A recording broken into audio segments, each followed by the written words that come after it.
चलिए आज देखेंगे अकबर के शासन काल की प्रमुख घटनाएं।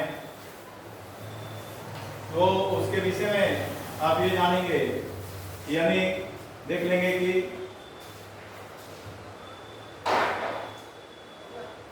अकबर के शासन काल की प्रमुख घटनाएं।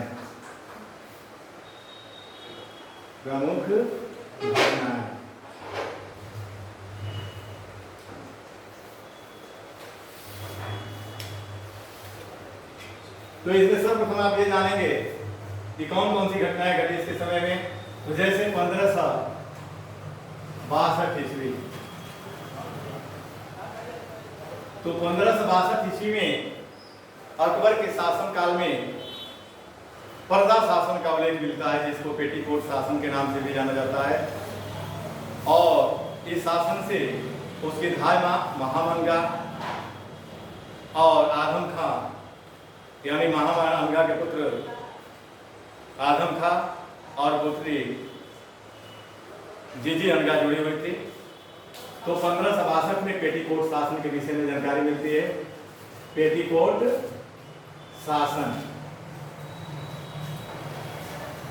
और 1562 में ही अकबर ने दास प्रथा को समाप्त किया। क्या किया?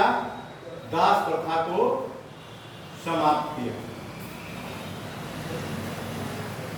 ठीक ना? अब देखेंगे दूसरी घटना 1563 ईस्वी में अकबर ने तीर्थ यात्रा कर को समाप्त किया। क्या किया था? तीर्थ यात्रा कर को समाप्त किया। तीर्थ यात्रा कर को समाप्त किया। फिर 1564 ईस्वी में उसने जजिया कर को समाप्त किया। क्या किया था?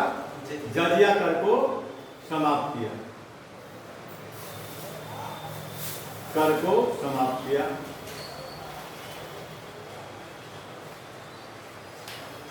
ठीक ना? 1571 में गुजरात पर प्रथम अभियान किया था, आक्रमण किया था, जिसको पहले मैं बता दिया हूं, यानी गुजरात अभियान। गुजरात पर पहला अभियान किया था।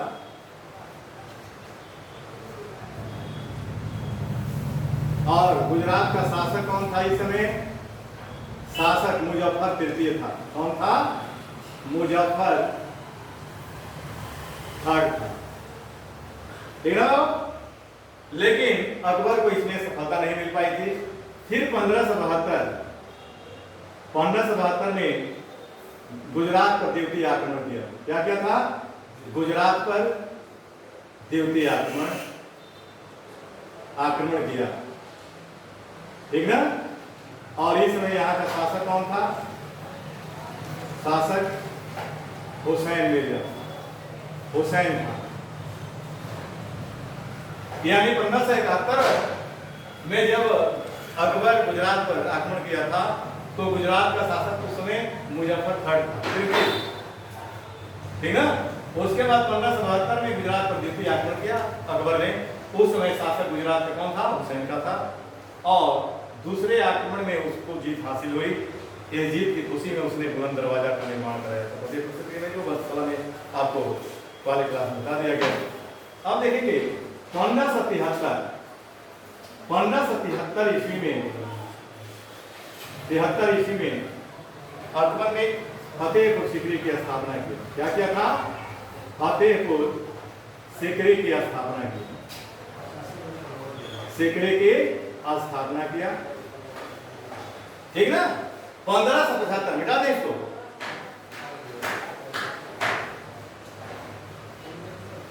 मिटा देना। अब देखेंगे कि 1575 ईस्वी में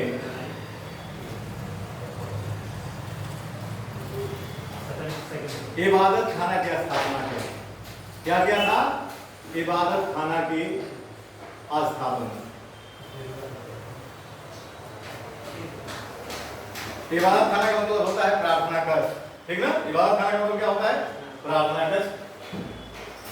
1579 ईस्वी 1579 ईस्वी में अकबर ने महाजर की घोषणा किया। क्या किया था? महाजर।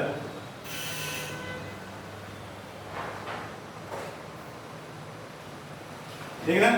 1580 ईस्वी में उसने 10 साला प्रणाली को लागू किया। क्या किया? 10 साला प्रणाली लागू किया था, ठीक ना।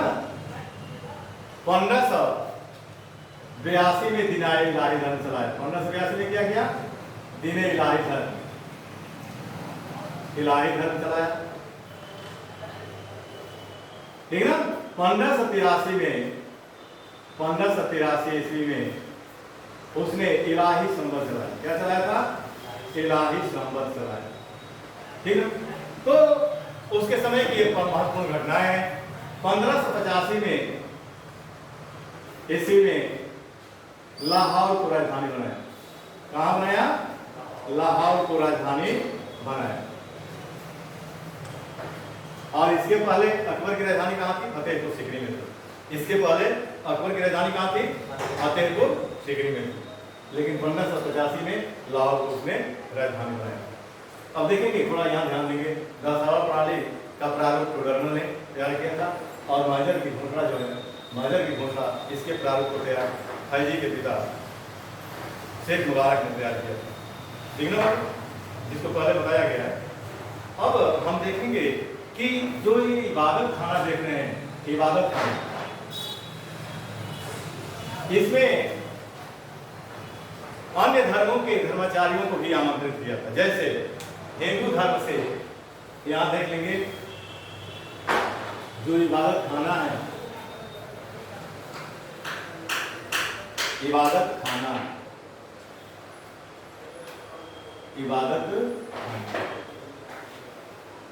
में अकबर ने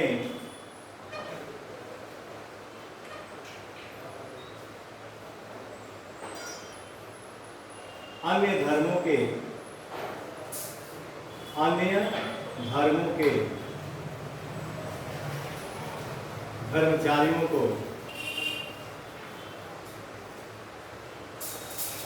आमंत्रित किया। यहां ध्यान दीजिएगा। जैसे पहला हिंदू धर्म। अब हिंदू धर्म में देखेंगे कि किनको बुलाया था? तो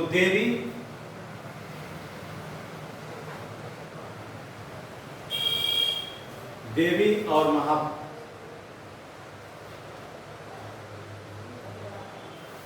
और पुरुषोत्तम को बुलाया।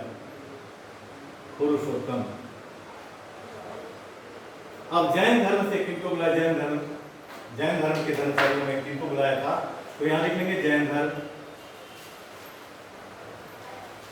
जैन धर्म में देखेंगे कि हरिविजय सूरी को बुलाया। किसको? हरिविजय सूरी। जैन चंद्र सूरी को बुलाया। विजय सेन को बुलाया। और उसके बाद शांति चंद्र सूरी को बुलाया था। शांति चंद्र सूरी, ठीक ना। अब पारसी धर्म के हम अनुमान में देखेंगे। पारसी धर्म तो पारसी धर्म के दस्तूर राणा जी ने बुलाया था। किसको बुलाया था? दस्तूर मेहर जी राणा को बुलाया। ईसाई धर्म से अकबर ने एकाविवा को बुलाया। किसको? एकाविवा, ठीक ना। और आदर मुंसरे, यानी इबादत खाना में इतने धर्मचारियों को अकबर ने बुलाया था, ठीक ना। अकबर हिंदू धर्म से सबसे अधिक प्रभावित और अपने दरबार में 24 घंटे अग्नि प्रज्वलित करने का आदेश दिया। अकबर किस धर्म से सबसे अधिक प्रभावित था? हिंदू धर्म। ठीक ना? अब आपके जो है कि अकबर द्वारा दी गई उपाधियां हैं, ठीक ना, वो समान चीजें यहां से भी प्रश्न बन जाते हैं। जैसे पूछना है प्रश्न कि अकबर ने किसको दीवाने अशरफ की उपाधि दिया, किसको प्रिय कवि की उपाधि दिया, किसको कविराज की उपाधि दिया, किसको राजा की उपाधि दिया, किसको दीवाने अशरफ की उपाधि दिया, किसको जो है शेख उल इस्लाम की उपाधि दिया। तो यहाँ से भी प्रश्न बनते हैं, ठीक है। तो यहाँ देख लीजिए अकबर द्वारा दी गई उपाधियां,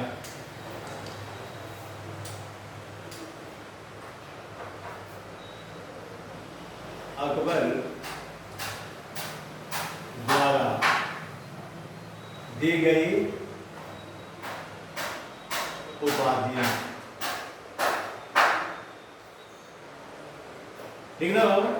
अब यहां देखेंगे कि अकबर द्वारा दी गई उपाधियों में आप देखेंगे यहाँ पहला लिख लीजिए शेख सलीम चिश्ती, शेख सलीम चिश्ती। अब शेख सलीम चिश्ती को वो जानते हैं कौन सी उपाधि दिया था? शेख उल इस्लाम को उपाधि दिया था। किसकी उपाधि दिया था? शेख उल इस्लाम, शेख उल इस्लाम, ठीक ना। दूसरा पॉइंट देखेंगे कि बीरबल को अकबर ने कवि प्रिय की उपाधि दिया। क्या दिया था? कवि प्रिय, ठीक ना, कवि प्रिय की उपाधि दिया था। तीसरा तानसेन, तानसेन को अकबर ने सरस्वती कंठाभरण, किसकी उपाधि दिया था? सरस्वती कंठाभरण, ठीक ना। सरस्वती कंठाभरण की उपाधि किसको दिया था? तानसेन को दिया था। टोडरमल को अकबर ने दीवाने अशरफ की उपाधि दिया था। क्या दिया था? दीवान ए अशरफ, दीवाने अशरफ की उपाधि किसको दिया था? तो टोडरमल को अकबर ने दिया था, ठीक है। राजा की उपाधि देखिए, राजा की उपाधि उसने किसको दिया था? मान सिंह को। मान सिंह को अकबर ने राजा की उपाधि दिया और फरजंद की उपाधि दिया था। क्या दिया था? फरजंद, ठीक ना। मान सिंह को उसने 7,000 का मनसब भी प्रदान किया, ये भी जानते रहिएगा। यानी मान सिंह को 7,000 का मनसब अकबर ने 7,000 का मनसब दिया और राजा की उपाधि दिया और फरजंद की उपाधि दिया, ठीक है। हाँ, मनसब घुड़सवार सेना से संबंधित है। अब देखेंगे तो शेख सलीम हो गए, बीरबल हो गए, तानसेन हो गए, टोडरमल हो गए, मान सिंह हो गए, ठीक है।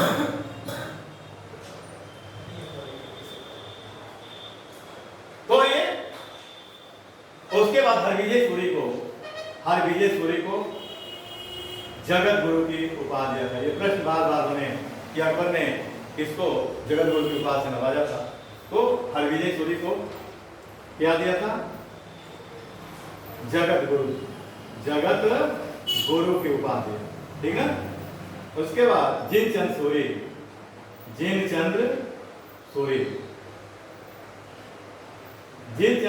सूरी को अकबर ने युग प्रधान की उपाधि दिया। क्या दिया था? युग प्रधान की उपाधि। तो उपाधियों से एक पॉइंट बनते हैं। अब हम देखेंगे कि अकबर के शासन काल में आने वाले जो विदेशी यात्री हैं, ठीक ना, तो दो महत्वपूर्ण विदेशी यात्री आए थे। पहला मिडेनार और दूसरा रालफी, ठीक है। मिला देखो, यहाँ ध्यान देंगे आने वाले अकबर के शासन काल में आने वाले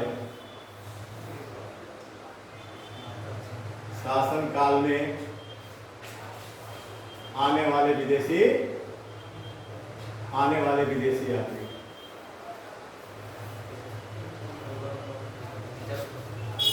ठीक है बाबू। तो पहला लिखेंगे मिडेनार और दूसरा रालपति। अब देखिए दोनों विषय में आपको बता रहा हूं। मिडेनार पहला यूरोपीय यात्री है जो अकबर के शासनकाल में आया था, लेकिन ये आगरा दरबार में नहीं मिल पाया, अकबर से नहीं मिल पाया। ये पश्चिमी तटों पर आकर ही वापस लौट गया। दूसरा यात्री रालखेज है, ठीक ना। रालखेज अकबर से मिलने के लिए आगरा दरबार में गया, लेकिन आगरा दरबार में अकबर से मिल नहीं पाया, तो वह आगरा गया और फतेहपुर सीकरी गया और दोनों शहरों का भ्रमण किया और बताया, आगरा और फतेहपुर सीकरी के विषय में रालखेज ने बताया कि आगरा और फतेहपुर सीकरी लंदन से भी बड़े हैं और देखने में लंदन से भी अच्छे लगते हैं, ठीक ना। तो ये आपके जो है आपके यात्री से संबंधित पॉइंट है, ठीक। अब देखिए अन्य विवरणों में अकबर के शासनकाल से संबंधित जो अन्य विवरण हैं, जैसे वह पहला मुगल बादशाह है जो सती प्रथा को रोकने का प्रयास किया। ये बहुत महत्वपूर्ण पॉइंट है, आप लोग इसको बढ़िया से जान लीजिए। यानी अकबर पहला मुगल बादशाह है जिसने सती प्रथा को, भारत में जो सती प्रथा विद्यमान थी उसको समाप्त करने का प्रयास किया। दूसरा कार्य किया कि उसने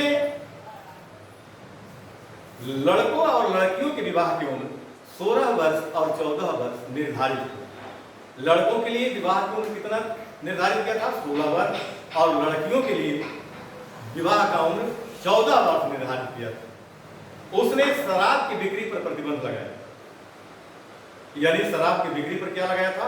उसने प्रतिबंध लगाया था, और विधवा विवाह के लिए उसने कानूनी मान्यता प्रदान की, ठीक ना। तो उसके अन्य कार्यों में आपके ऐसे छूट रहे थे, जो आप घटनाएं पढ़ा रहे थे 62, 63, 64 ऐसे करके मैंने पढ़ा, उसमें ये 3-4 पॉइंट नहीं बता पाए थे, तो जान लीजिएगा। उसने सती प्रथा पर प्रतिबंध लगाया, और उसके बाद विवाह के लिए लड़कों के लिए उम्र 16, लड़कियों के लिए 14 निर्धारित किया, ठीक ना। शराब की बिक्री पर प्रतिबंध लगाया, ठीक है। इतना उसने किया। उसका निधन 1605 में पेचिश रोग के कारण हो गया। उसका मकबरा सिकंदरा आगरा में। आज इतना ही रहने दिया जाए, कल यहाँ की